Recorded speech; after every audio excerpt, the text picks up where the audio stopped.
2024년도 마지막 주일 예배를 무엇으로 선포할까 고민하는데 주님이 그 마음을 주셨어요. 2025년 복음의 전신갑주를 취하라, 입으라, 이 마음을 저에게 이렇게 확 부어줬어요. 설교를 준비하는 것은 그 제목을 딱 잡는 게 중요하거든요. 강의 설교는 순서대로 쭉 가면 되는데 특별히 이제 주일날에는 선포, 우리 교회는 선포하잖아요. 주님이 주신 성령이 주시는 말씀을 선포하는데 우리 교회에게 주시는 또 2025년도를 준비하는 우리들에게 주시는 하나님의 메시지입니다. 우리 함께 한번 읽겠습니다. 에베소서 6장 11절에서 19절 말씀을 함께 읽고 오늘의 말씀을 함께 나누겠습니다.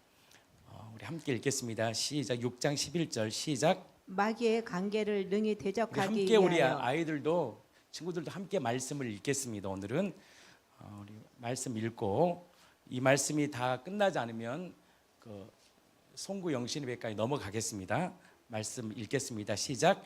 너희가 마귀의 관계를 능히 대적하기 위하여 하나님의 전신갑주를 입으라. 우리의 씨름은 혈과 육을 상대하는 것이 아니요. 자, 2절입니다. 자, 12절은 우리 친구들 앞에 있는 우리 남자친구들이 크게 한번 읽어주세요. 시작.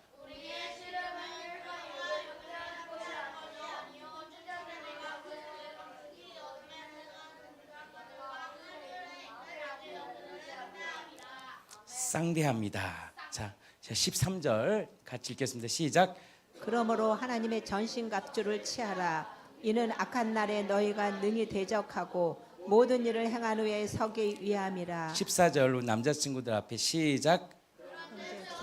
너희 허리띠를 띠고 의의 옷을 붙이고.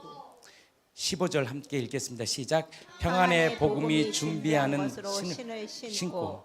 자, 16절 모든 것 위에 믿음의 방패를 가지고 이로써 능히 악한 자의 모든 불화살을 소멸하고. 17절입니다. 구원의 투구와 성령의 검 곧 하나님의 말씀을 가지라. 자, 18절입니다. 모든 기도와 간구를 하되 항상 성령 안에서 기도하고 이를 위하여 깨어 구하기를 항상 힘쓰며 여러 성도를 위하여 구하라. 자, 19절 함께 읽겠습니다. 시작. 또 나를 위하여 구할 것은 내게 말씀을 주사 나로 입을 열어 복음의 비밀을 담대히 알리게 하옵소서 할 것이니라. 아멘. 이 마지막 시대에 살 수 있는 시대가 정말 우리나라가 지금 엄청 위기잖아요. 정치도 위기고 경제도 위기입니다. 굉장히 위기 상황입니다. 많은 사람들이 두려움 가운데 지금 떨고 있어요. 어떻게 세상이 움직일까? 근데 전 세계가 지금요 두 가지로 이렇게 딱 가는 것 같아요.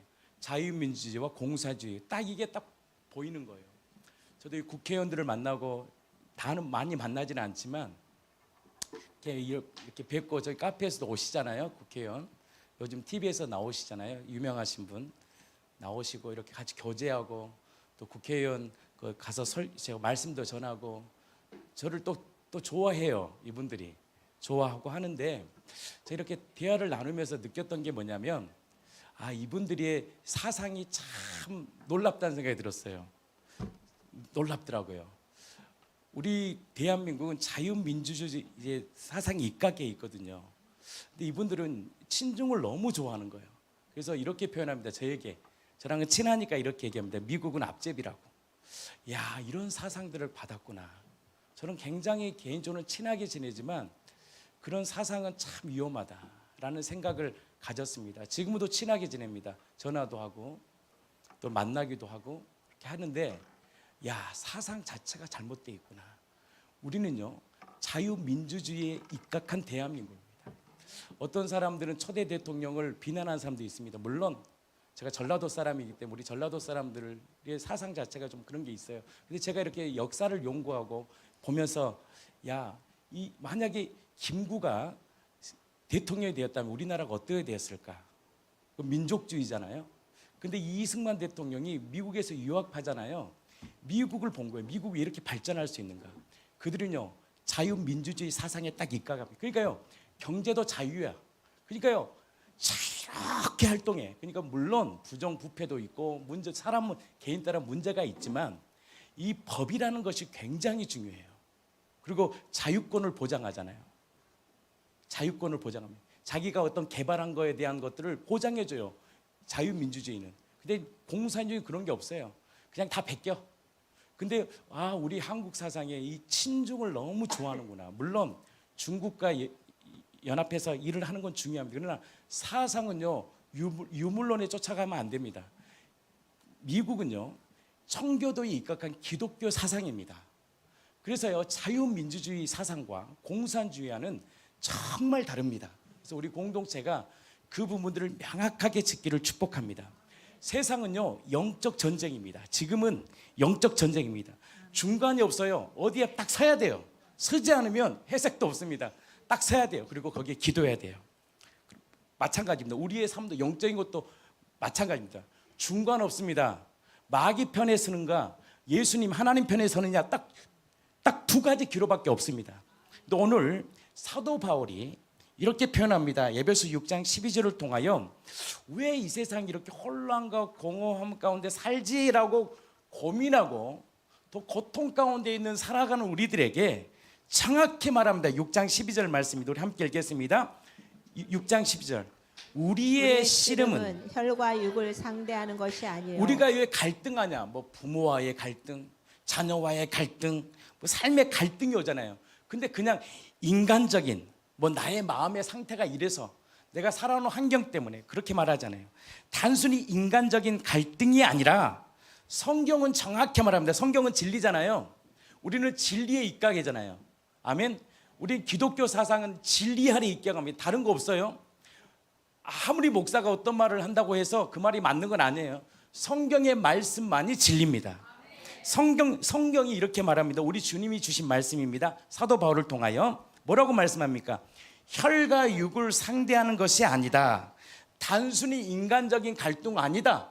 부모와의 갈등, 인간적 갈등 아니다. 자녀와의 갈등, 인간적 갈등 아니다. 부부와의 갈등, 우리의 지금 현존하는 우리 정치적인 모든 것들도 이런 인간적인 뭐 사상이 안 맞아서 그러나 그 배후에는 악한 마귀와의 영적 전쟁이라는 것을 선포합니다. 그래서 존 스타트 목사님 이렇게 말합니다. 사단의 전략은 성도들의 믿음과 신앙을 사상을 통해 파괴시킵니다. 공산주의는 유물론이에요. 철저히 내가 중심된 아주 마귀 중심적인 겁니다. 그래서 중국은요 유물론을 쫓는 거예요. 철저히 나잖아요. 그 한 사람 북한 보십시오. 그 김정은 하나를 위해서 수많은 여자들이 유린당하고 수많은 백성들이 지금 보세요. 우크라이나 전쟁에서 왜 그냥 죽어버리죠. 왜? 너 만약에 포로가 되면 너희 가족 다 몰살시켜버릴 거예요. 그렇게 두려움을 주니까 어떻게 해요? 그냥 자기가 자폭하려고 그러는 거예요. 죽으려고 그러는 거예요. 왜? 이 공산주의 유물론은요 마귀가 주는 사상이에요. 마귀가 주는 사상은 결국 우리의 모든 삶을 파괴시킵니다. 그래서 산탄의 전략은 다른 거 아니에요. 교회와 우리의 믿음과 신앙을 파괴해버립니다. 그래서 여러분들이 영적으로 분별력 있게 딱 나아가기를 축복합니다. 속임수와 거짓을 통해 성도들이 첫 번째 하나님을 신뢰하지 못하게 해요. 하나님을 신뢰하지 못해. 그래서 성경을 다 왜곡시켜버려요. 성경 자체를. 여러분들 성경 66권만이 우리가 나아가야 될 진리임을 믿습니다. 이러한 싸움은 이러한 거짓을 대적하여 하나님을 진리로 승리하는 데 있다는 거예요. 사단의 전략이라는 거예요. 그래서 요한계시록 12장 좀 어렵지만 우리 함께 한번 읽겠습니다. 이게 어디에서부터 나왔는지를 좀 알아야 돼요. 성경을 12장 7절에서 9절입니다. 요한계시록의 말씀 한번 읽어볼게요. 한번 좀 어려운 말씀이지만 우리 아이들도 여러분들 영적인 말씀은 성경은 좀 어려운 것 같아요. 그러나 정확히 배우를 알아야 돼. 그래서 한번 읽어볼게요. 17장 시작. 하늘에서 뭐가 있어요? 전쟁이 있었어요. 그래서 미가엘과 그의 사자들이 용과 더불어 싸울세. 용과 그의 싸우니라. 하늘에서 쿠데타가 일어나는 거야. 그 누가? 루시, 에리, 마음에 하나님의 두기를 시켜서 뭐가 돼요? 루시퍼, 마귀가 돼버리는 거예요. 간단해요. 하나님 위에 서고 싶었대요. 마음 안에. 무별 위에 서고 싶었거든. 저 하나님만 안 계시면 내가 모든 영광을 받을 수 있는데 하나님이 창조주 앞에서 쿠데타를 일으키는 거예요. 이게요, 영적 세계를 요한이 계시를 통하여, 성경에 하나님의 계시를 통하여 기록된 말씀이에요. 용과 함께 그의 사자들과 싸우네. 무슨 신화 이런 거 아닙니다. 실제 영적 세계예요. 영적 세계. 여러분들, 우리가 싸우는 이 세계는요 다 영적인 싸움이에요. 그러니까 우리가 분리가 일어나고 갈등이 일어나고 뭐 싸우고 죽이고 멸망시키는 거 있잖아요. 다 영적 전쟁, 영적인 배후가 있다라는 거예요. 뭔가 배후가 있다라는 거예요. 배후가. 그것을 성경은 정확히 우리에게 말씀해 주신 거예요. 이 세상의 어둠 치리자들과 높은 처소들에 있는 영적 악한 영들, 다른 표현으로는 영적 사악한 자들과의 싸움이라는 거예요. 그러니까 회개하고 예수님을 딱 주로 믿는 순간 그때부터는 전쟁입니다. 전쟁. 영적인 전쟁이 딱 일어나는 거예요. 그래서 여러분들 예수를 딱 믿으면 그때부터 막 마귀가 싫어하잖아. 그러니까 갑자기 막 마음에 불안함 주고, 교회를 오고 싶은 막 두려움을 주고, 막 우리 어머님 같은 경우는 밤새 꿈을 꾸고 막 마귀가 가만히 안 놔둬요. 근데 거기서 승리해야 돼. 믿고 딱 순종하면 어느 순간에 마귀가요, 평생을 매우 마귀의 종노릇하고 살았잖아요. 80평생을 마귀의 종노릇 했는데 마귀가 가만히 놔두겠습니까? 가만히 놔두지 않습니다. 저는 여기 몇 달 있어봤잖아요. 무당하고 천신무당하고. 영적 세계가요 무서워요. 무서워. 영적 세계 가만히 놔두지를 않아요. 극렬히 싸워요. 이것을 이 에베소 6장을 통해 우리에게 말씀하신 거예요. 2025년도 장난 아니다. 영적 싸움이라는 것을 먼저 알아야 돼요. 아, 세상은 영적 싸움이구나. 남편하고 부부 싸움이 게 단지 갈등의 문제가 아니에요. 영적인 싸움이에요.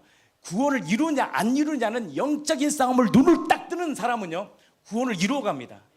인간의 갈등과 감정으로 움직이는 게 아니라 영적 싸움으로 움직이는 거예요. 이거 영적 전쟁이구나. 우리 가정의 구원을 방해하는 마귀가 끝까지 우리 가정의 구원을 못 일으키려고 끝까지 방해하는구나. 영적 전쟁의 시작은 구원이거든. 하나님의 관심은요 구원밖에 없어요. 이 나라 민족이 무너지는 다시 흥망하든요 하나님의 관심은요 무너지는 일으켜 세우든 하나님의 관심은 구원입니다. 하나님의 교회가 만약에 정신을 똑바로 차리지 않고 회개하지 않고 주님 뜻대로 가지 않으면 하나님이 우리나라 박살내버릴 거야. 왜? 그래야지 교회들이 다시 일어나거든. 너무나 부자가 된 거예요. 너무나 잘 먹고 잘 살아. 너무나 주신 것에 만족하며 살지 못해. 그러다 보면요 하나님이 반드시 징계합니다. 채찍질합니다. 이때 우리 교회들이요 정신을 차려야 돼요. 하나님 무엇 때문에 이 민족이 이렇게 어려움을 처했습니까? 하나님의 관심은요 교회입니다. 교회. 하나님의 꿈은 교회예요. 교회.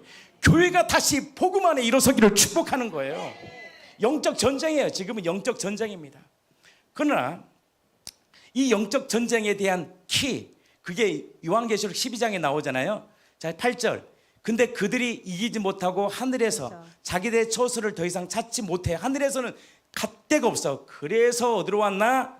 그 큰 즉, 저 옛뱀이 뭐예요? 마귀. 또 뭐라 그래요? 사단이라고 하며 온 세상을 속이는 자가 내쫓기더라. 그가 땅으로 내쫓기니 그의 사자들도 뭐냐? 그의 사자들도 그와 함께 내쫓기는 거예요. 그러니까 귀신들이 있잖아요. 그의 사자들. 그러니까 이 땅으로 와버리고. 그래서 누구를 먼저 공격했느냐? 하나님의 아들 첫째 아담을 딱 공격해서 선악과 따먹게 하시고, 그로 인한 죄로 인해서 지금 이 모양 이 꼴이 다 돼버린 거예요. 이것을 성경이 우리에게 말씀해 준 거예요. 우리는 아무도 몰랐어요.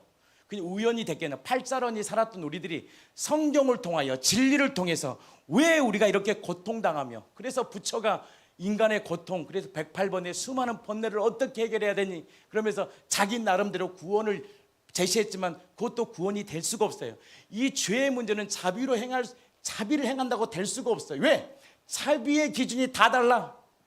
이슬람의 자비의 기준이 뭔지 아십니까? 예수 믿는 사람은 어떻게 돼요? 죽여야 되는 게 이슬람의 자비예요. 다 달라. 자비가. 그런 명확하지 않는 구원론 가운데 예수님이 공의를 딱 보여주신 거예요. 너희의 그 죄의 문제는 반드시 성경으로 어린 양의 피와 십자가로 어떤 한 사람의 못박음을 통하여 너희의 구원이 일으킬 수 있어라는 뭘 주냐? 진리라는 걸 준 거예요. 그래서 예수 그리스도께서 이 땅에 오셔서 어린 양이 되어주셔서 십자가에 죽으시고 피를 쏟으시면서 우리에게 구속, 바로 우리의 죄의 문제를 십자가에 못 박아 주신 거예요. 그러니까 지금도요, 이 영적 전쟁은 계속 끊어지지 않습니다. 아멘이시죠? 이 영적 전쟁에서 이길 수 있는 이 세상의 주관자들이 어디에서 하늘에서 쿠데타가 일어났어요. 루시퍼가 그래 땅에 딱 내려오면서 지금도 첫째 아담을 유혹하고 선악과를 따먹게 하고 지금까지도 주님 오시는 그날까지 마귀는 우리를 죽이고 멸망시킬 겁니다. 여기에 대한 자각이 일어나야 돼요. 그래서 우리가 싸우는 모든 싸움은 뭐다?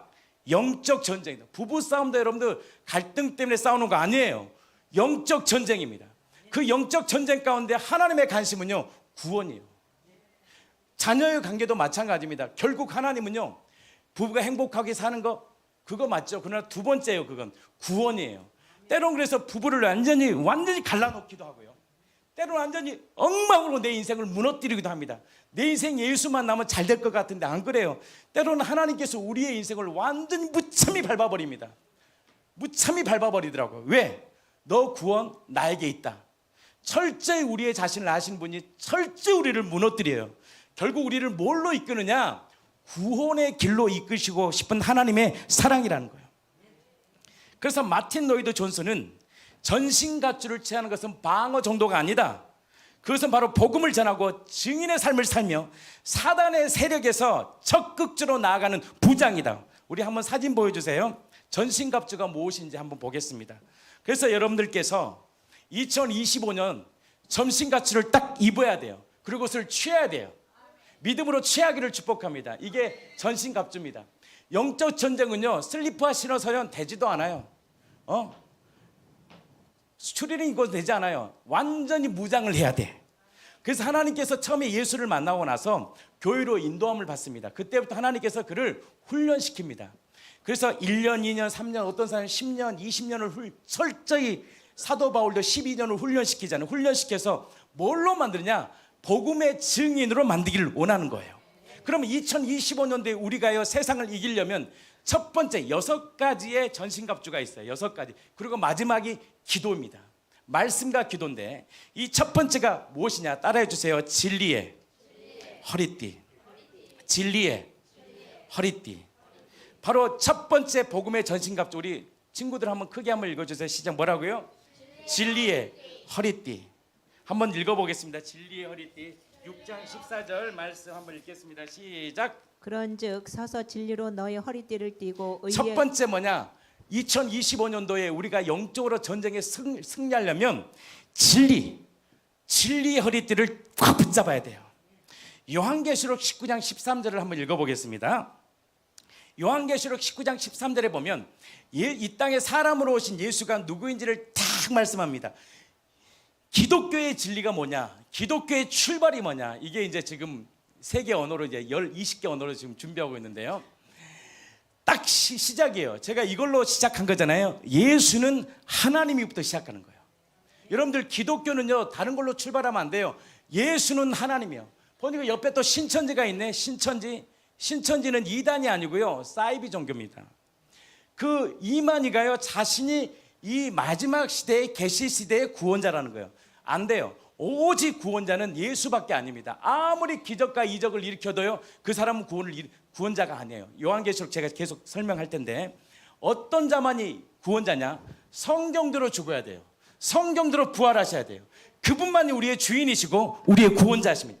성경대로 모든 걸 이루어야 돼요. 철저히 베들레헴의 땅에서 태어나야 돼요. 그분만이 진리입니다. 십자가에 달려 피를 쏟으셔야 돼요. 그리고 3일 만에 부활하셔야 돼요. 그리고 313가지의 그 예언을 완벽하게 하나라도 못 익히면 안 돼.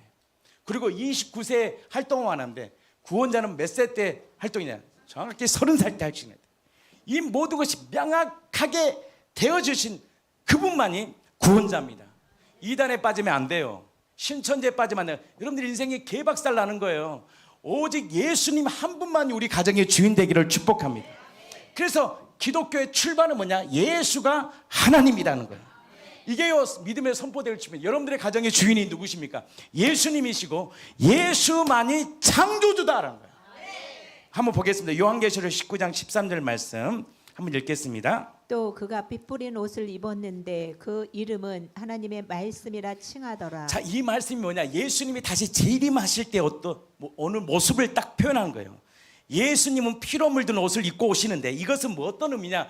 그 피로 물든 예수님만이 바로 우리의 모든 죄의 모든 문제를 다 십자가에 못 박으시고 우리의 모든 종노릇했던 우리의 모든 죄를 사해 주신 그분만이 누구냐? 예수님이신데 그 예수님은 피로 물든 옷을 입고 오시는데 그분은 누구다? 하나님의 말씀이다.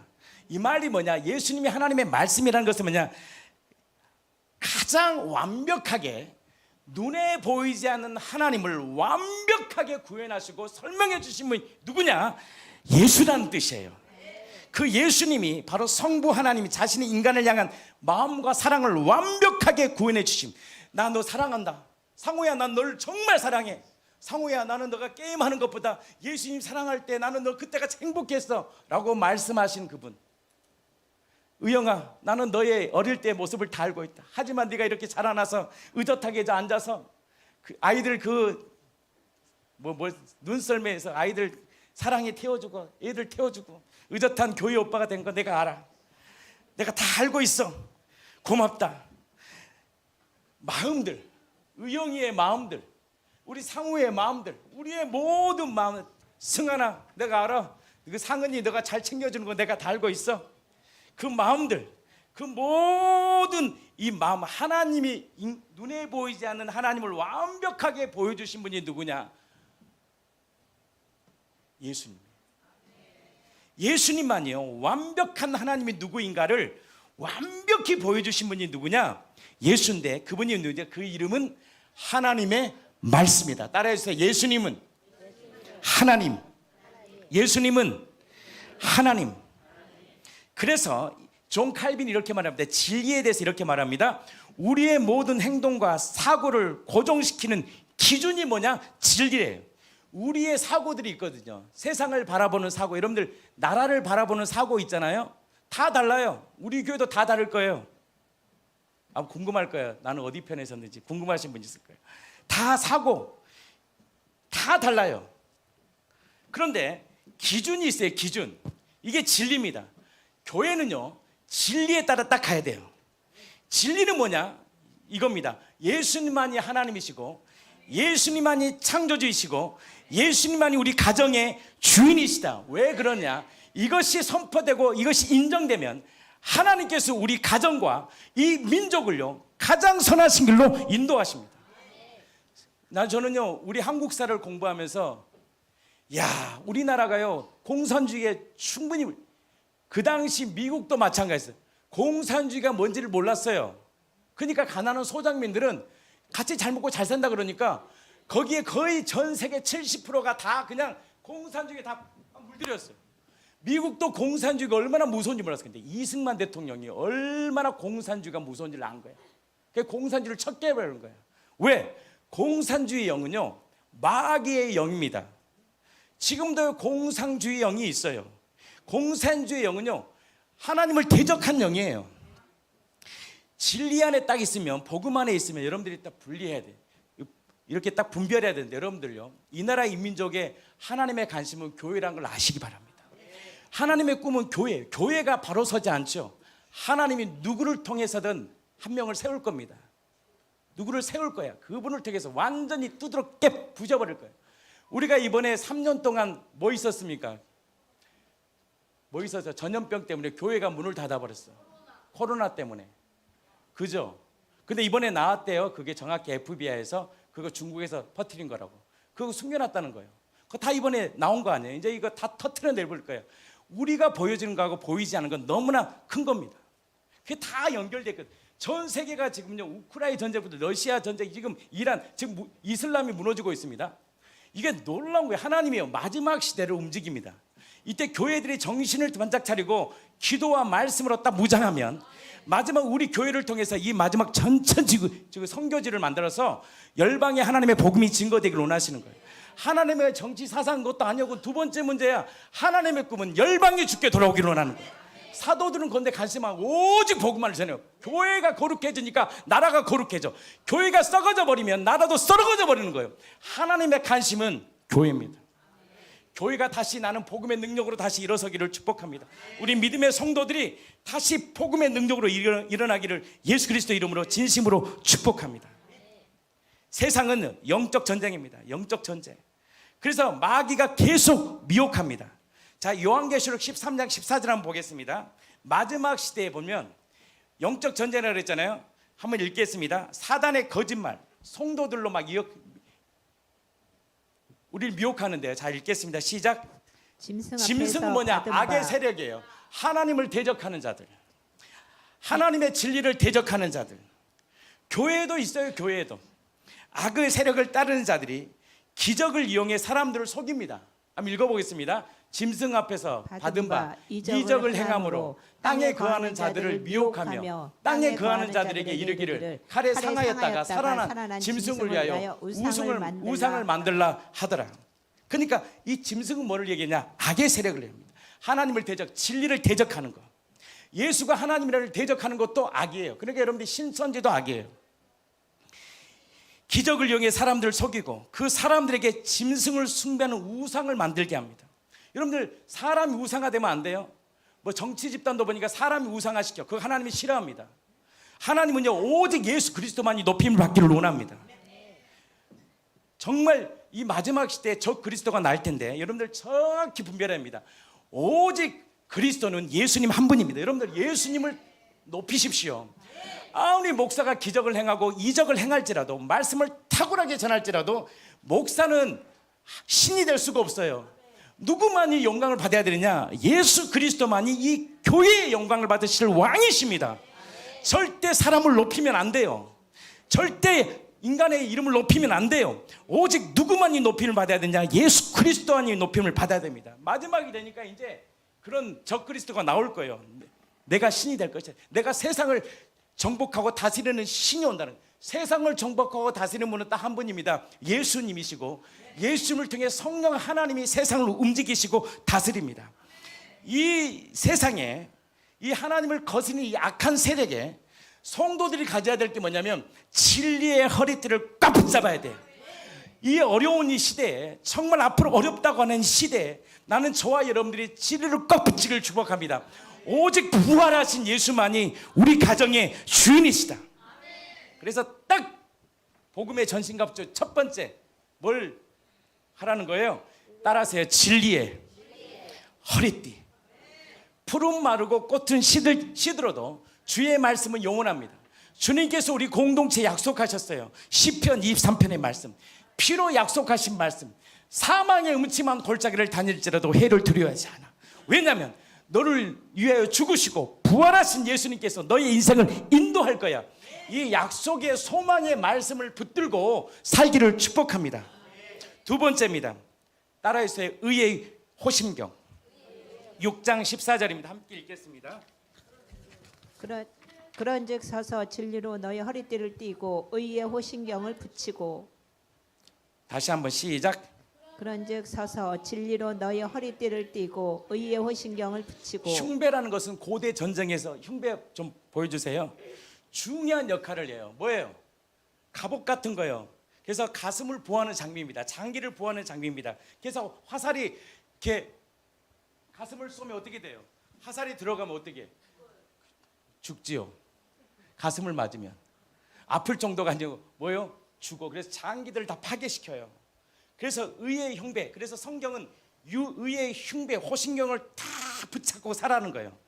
영적 전쟁에서요, 우리가 이길 수 있는 이 놀라운 게 의의 흉보입니다. 의의 흉보를 성경 이렇게 합니다. 칭의와 성화라고 얘기합니다. 칭의가 뭐예요? 살리신 것을 받아들여야 돼요.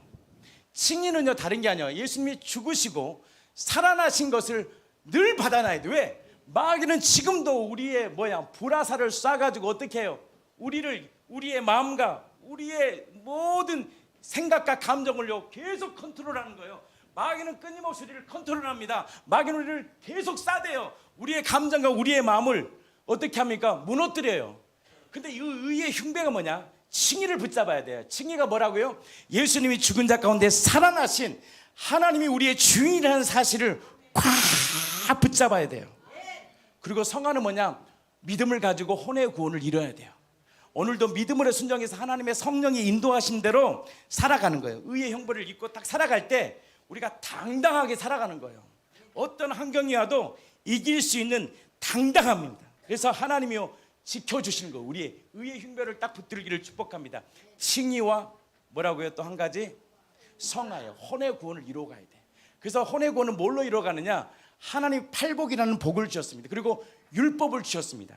그 율법을 따라 믿음으로 순종할 때 그건 새 피조물에게 주시는 법이거든요.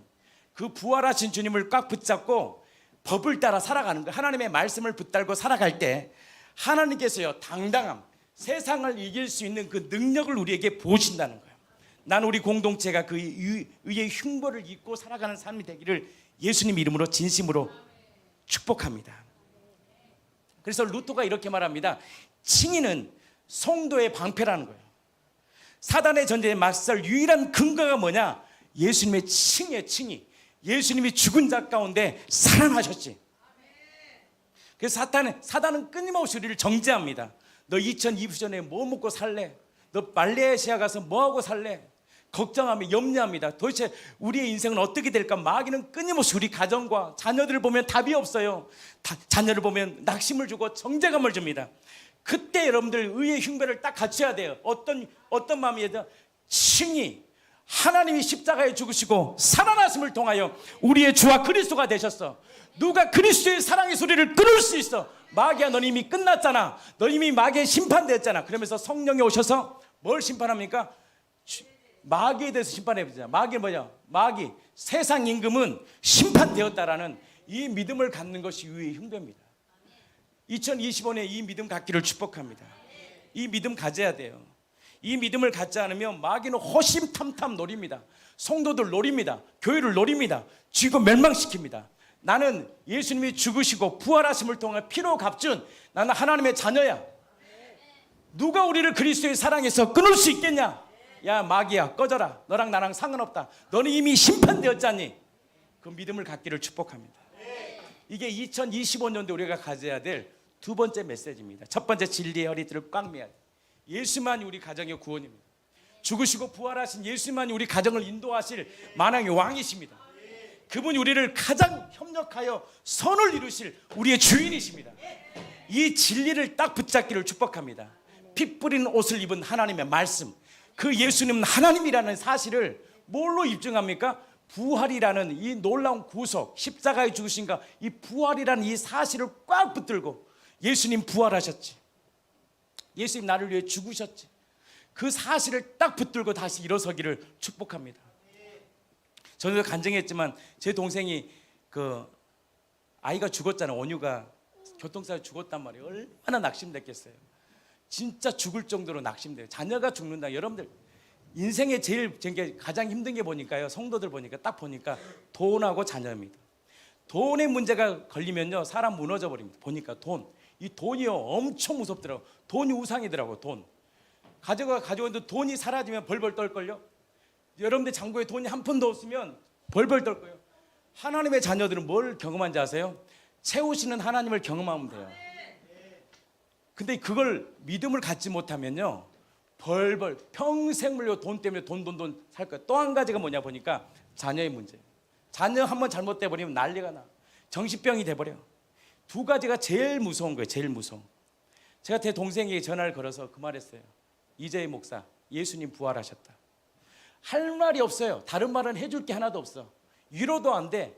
제가 일주일 제가 식음을 전폐했잖아요. 저도 힘들어서 딱 한 가지 말해 주셨어요. 예수님 부활하셨다. 그 얘기를 딱 듣고 제 동생이요 그 말을 듣고 일주일 동안 성경을 찾아봤대. 다시. 그때 복음이요 일으킨 거예요. 그때 어떤 믿음이 생겼느냐? 내 사랑하는 온유는 여기는 험한 세상이잖아요. 안전한 품에 있구나라는 믿음이 생기니까요. 여러분들 가정이요, 여러분들 자녀 가정 가운데 자녀 문제가 한번 딱 잘못되면 99%는요 깨집니다. 가정이. 보니까 데이터가 그래요. 부부관계 중에 자녀가 어떤 실수로 부인의 실수든 남편의 실수로 뭐지 이렇게 잘못되잖아요. 죽긴 하잖아요. 그 가정 그때도 부부관계가 원하는 부부관계가 될 수가 없어요. 모두 부부관계가 딱 깨져버리게 돼 있어요. 왜? 마귀는요 가면 안 놔두거든. 우리 인생도 마찬가지예요. 그러나 무엇이 우리를 이끌어가느냐? 진리입니다. 제가 위로해 줄 게 없더라고요. 저도 예수님 부활하셨다. 부활하셨다면요 그분은 살아계신 하나님이시고, 살아계신 하나님이라면 나를 위해 죽으시고 부활하신 하나님이라면 우리에게 가장 좋은 구원의 길로 인도하지 않겠냐라는 그 믿음이 생겼나 봐요. 그때 예수의 이름으로 일어나 버린 거예요. 보통 그러면 부부가요 살아도 사는 게 별거 아니면 이혼, 세월호에서 지금 죽었던 그 가정들 보세요. 지금까지도 정신 못 차려요. 고통이요 고통. 여러분들 인생 자체가요 고통입니다. 이 고통에서 이길 수 있는 비결은 딱 진리 붙잡아야 돼요. 부활하신 예수만이 우리 가정이다, 주인이다. 이럴 때 아멘 좀 해주세요. 살아계신 주님만이 내 인생과 내 가정과 민족을 이끌 나의 주인이다. 다 그 의의 흉배를 딱 붙잡아야 돼. 그 자존심으로 살아야 돼. 나는 하나님의 자녀야. 누가 우리를 그리스도의 사랑에서 끊을 수 있어? 마귀는 끊임없이 정죄합니다. 우리를 무너뜨려요. 비참하게 만들어요. 정말 비참하게 만들어요. 우리 인생 자체가. 저도 보니까. 근데요 우리를 일으키는 두 번째 의의 흉배, 예수님이 영접하는 우리에게 하나님의 자녀가 되는 권세를 주셨다는 거. 나 하나님의 자녀야. 나 더 이상 제 종노릇한 나 마귀 새끼 아니야. 나 하나님의 자녀야. 그 믿음 갖기를 축복합니다. 세 번째입니다. 2025년도를 이겨나가는 세 번째 하나님 주신 우리 교회 주시는 키, 평안의 복음의 신발을 신는 겁니다. 에베소서 6장 15절입니다. 함께 읽겠습니다. 평안의 복음이 준비한 것으로 신을 신고 모든 뭐라고요? 평안의 복음의 신발을 신으라는 거예요. 요한계시록 한번 보겠습니다. 시간이 좀 지난데 여기 믿음의 방패까지만 하고 마치겠습니다. 자, 요한계시록까지만 여기 평안의 복까지만 하겠습니다. 자, 요한계시록 한번 읽겠습니다. 한번 읽어주세요. 요한계시록 14장 6절. 요한계시록 14장 6절. 14장 6절 시작. 또 보니 다른 천사가 공중에 날아가는데 땅에 거주하는 자들 곧 모든 민족과 종족과 방언과 백성에게 전할 영원한 복음을 가졌더라. 이게 무슨 말이냐면 하늘에서 나오는 천사는 뭐냐면 여러 가지 의미가 있지만 하나님께서 보내신 사자들입니다. 진짜 복음을 안, 죽으시고 부활하신 그 부활을 아는 그 사도들이 뭘 전했어요? 그들이 평생을 예수의 부활을 전했잖아요. 그 임무를 딱 받은, 사명을 딱 받은 거예요. 말레이시아 가서요 뭘 받아야 되냐? 부활하신 주님을 만나야 돼요. 만남과 거기서 끝나면 돼요. 사명만 받으면 끝나요. 하나님이 나를 향한, 우리 가정을 향한 부르심과 소망만 딱 알면 하나님이 그 사람을 통해서 놀라운 역사를 일으킵니다. 그러면 뭐라고 그래요? 이 복음, 이 영원한 복음을 모든 민족과 사람들에게 전해야 하는 메시지가 이거예요. 이 마지막 시대에 혼란과 공고가 있는 이 마지막 시대에 하나님의 꿈은요, 하나님의 이 영원한 복음, 이 영원한 복음이, 영원한 복음 다른 게 아니에요. 시간을 초월하여 변하지 않는 진리를 말하는 거예요. 모든 시대가 동일한 복음. 제가 필리핀에서 느꼈던 것이 무엇이냐면, 저 필리핀에서요 언어가 안 통해요. 그 목사님도 언어를 못해. 99%는 무슨 말인지 몰라. 근데요 제가 복음을 전했단 말이에요. 그때 놀라운 건 딱 세 가지 알아먹겠더라고요. 첫 번째 성경대로, 그 다음에 예수님의 부활, 예수님의 주인. 근데요 이 메시지에 필리핀 아이들이요 도전을 받아버린 거예요. 내가 무슨 언어를 하겠어요? 내가 무슨 나의 삶의 간증들이 없어요. 상처, 내가 어떤 사람, 통역이 안 되기 때문에 하나도 못 알아먹어. 너무나 신기해가지고 제가요 사진을 찍어놨어요. 세상에, 우리 주목쌤이 이런 말 했습니다. 이렇게 통역이 안 될 줄이야. 99%가 통역이 안 돼. 그래서 제가 하도 신기해서 찍어놨어요. 목사님이 무슨 따갈로로 뭘 하래요. 그러면 예를 들어서 요한계시록 어린 양 understand? 오케이? 이러면 이제 이분이 그냥 하는 거예요. 예를 들어 통역이 되겠어요. 그 와중에 뭐 내 가정사를 얘기하고 나는 뭐 시골에서 고기를 잡아, 안 통해. 근데 뭐가 딱 통하느냐? 전 세계에 모든 사람이 들을 수 있는 거. 예수님은 성경대로 오셨다. 그리고 예수님이 이 필리핀의 주인이시다. 마지막 예수님이 부활하셨다. 이 세 가지에 도전받은 거예요. 너희 말씀 얘기 가장 은혜 받은 게 뭐냐? 무슨 은혜를 받았게? 뭔 말인지도 모르는데 부활. 예수님이 부활하셨다. 그 예수님이 하나님의 아들이시다. 이게 딱 들어왔을 때 충격을 받았대요. 예수님의 부활. 이 복음의 메시지가 나는 이 한국 땅 전체 흘러가기를 축복합니다. 이 마지막 혼탁한 시대라고 여러분 제가 그랬습니다. 제가 계엄령이 딱 터질 때 제가 어디 있었어요? 베트남에 있었어요. 그때 알았어요. 제가 다짐했어요. 아, 시대가 빨리 가고 있구나. 다른 거 없어요. 제가 다른 얘기 하려고 그런 게 아니야. 복음 전해야 되구나. 그때 제가 알았던 게 선교의 전초 기지를 만들어야 되겠다. 베트남에서 한숨 못 잤어요. 나라가 걱정되고 염려가 돼서. 근데 그때 제가 알았던 게 뭐냐면, 야, 복음의 전초 기지를 만들어. 거기서요 사람들을 키우고 복음을 전해. 너희들이 15년도가 받았던 이 복음을 전해. 하나님의 꿈은요 다른 거 없어요. 죄송하지만 하나님의 꿈은 탄핵이 되냐 안 되냐 관심 없어요. 하나님은, 우리는 너무나 관심을 많이 갖고 있잖아요. 지금 탄핵이냐 안 되냐. 죄송하지만 하나님의 꿈은 이 열방이 구원받는 게 관심이에요. 하나님이 열방이 구원받는 게 관심이더라고요. 13절, 누구든지 주의 이름을 부르는 자는 구원을 받으리라. 그런즉 그들이 자기를 믿지 않은 분을 어찌 부르리요. 로마서 10장 13절하고 마치겠습니다. 자기들이 듣지 못할 분을 어찌 믿으리요. 선포할 자가 없는데 어찌 듣으리요. 15절, 보내심을 받지 아니하였으면 어찌 전파리요. 로마서 10장 15절입니다. 같이 읽겠습니다. 시작. 기록된 바 아름답도다. 좋은 소식을 전한 자들의 발휘함과 같아. 가장 아름다운 소식은 다른 거 아닙니다. 좋은 소식, 가스펠입니다. 나는 이 가스펠의 기쁜 소식이요 온 열방이 흘러가기를 축복합니다. 저는 중국 가고 싶지가 않아요. 난 블랙리스트에 가면 어떻게 될지 몰라. 근데 그분들이 원해서 가는 거예요. 목사님을 원하는 거예요. 저는 그래서 거기에 뭘 전하고 싶으냐, 예수의 복음을 증거하고 싶은 거예요. 나는 이 교회를 통하여 우리 교회에 주신 십자가에 죽으시고 부활하신 이 연합의 표적이 전 세계에 흘러가기를 축복합니다.